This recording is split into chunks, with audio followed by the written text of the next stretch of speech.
Ang KNN ay hatid sa inyo ng UNICEF.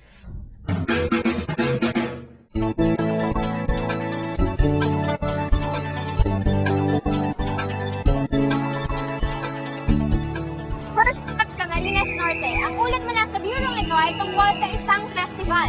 Actually, 12 festivals in one dahil tampok dito ang mga festivals ng 12 weekend sa Camarines Norte. Tumagal ito ng isang buwan. Tinawag itong Bantayog Festival dahil isa itong pagkakahalaga hindi lang sa kultura ng Camarines Norte, kundi pati na rin sa husay, talino, at sakripisyo ng kanilang mga ninuno sa pagkakatapukan ng bantayog na ito. Pero teka, kaninong bantayog o monumento ba ang pinag-uusapan dito? Alamin natin sa ulat ng Camarines Norte Bureau.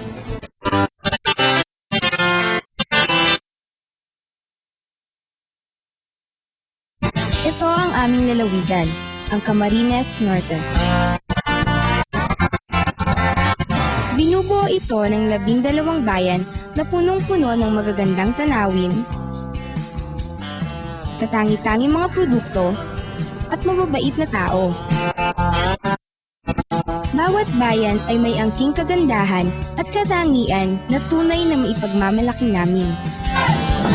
Sari-saring kulay at musika na nagpapamalas ng natatanging industriya, kultura, at yaman ng isang bayan. At dito sa Daet, ang kabisera ng Camarines Norte, may isang simbolo na kumakatawan sa galing, husay, talino, kasaysayan at kultura namin mga taga rito. Isang bantayog na kumikilala sa kabayanihan, tapang at galing ng isang taong malaki ang ginampanan sa kasaysayan ng ating bansa. Ito ang bantayog ng ating pambansang bayaning si Dr. Jose Rizal. Walang hindi nakakakilala sa ating pambansang bayani, kaya nga't napakadaming mga monumento niya ang naitayo sa iba't ibang bahagi ng Pilipinas. Pero alam niyo ba na ang pinakaunang itinayo ay ang bantayog na ito?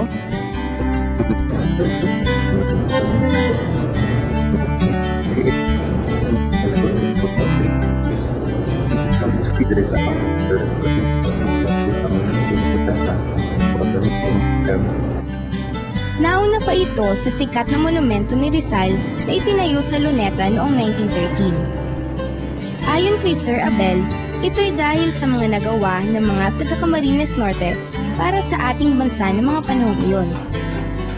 Tulad sa ibang bahagi ng bansa, mayroon ding mga manghihimagsik sa Camarines Norte noong panahon ng mga Kastila. Sila'y nakikipagtulungan sa mga revolusyonaryo sa Maynila. Nang malaman nila ang pagkamatay ni Jose Rizal sa Bagong Bayan, agad nilang kinilala ang kanyang kabayanihan.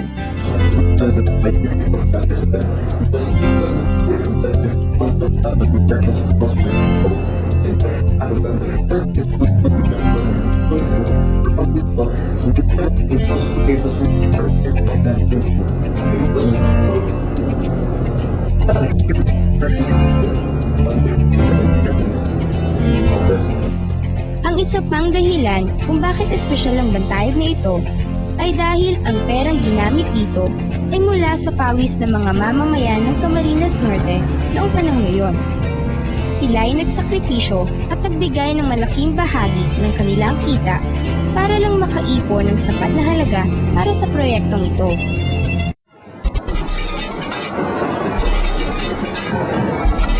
At ngayon, kasabay ng pagdiriwang na ika-85 taon ng pagkakatatag ng Camarines Norte noong ika-15 ng Abril 1920, binibigyang pugay ang unang bantayog sa pamamagitan ng Bantayog Festival.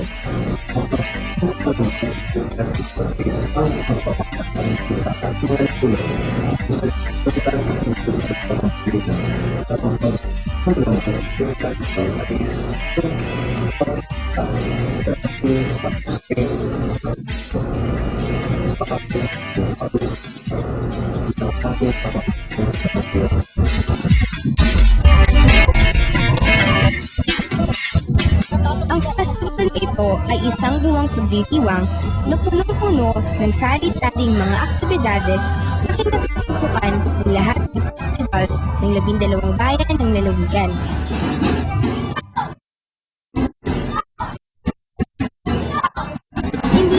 pinagdaanan ng mga kalahok sa pagdiriwang ang matinding pagod na dulot ng init ng panahon dahil sa pagnanais na maipakita at maipagmalaki ang mga bagay na nagpatanyag sa kani-kanilang bayan.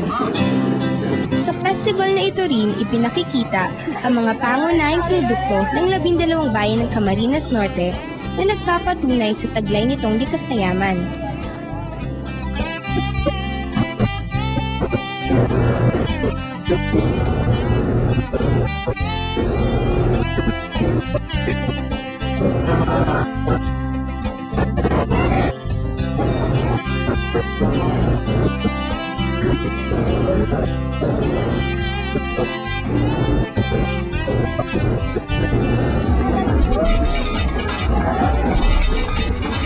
Sa pamamagitan ng Bantayog Festival, ibig naming patunayan na kami ay mga taong mainit tumanggap at nakitungo sa mga bisita, mga taong palakaibigan at masayahin. Buong pagmamalaki namin ipinahahayag na kami ay mga Pilipino, mga Bicolanong may sariling, makulay, matingkad at mayamang kultura. Katulad ng isinisimbolo ng unang Bantayog ni Rizal, kami ay puno ng ipagmamalaking ganda, talino, husay, kasaysayan, kultura, tradisyon at katangian.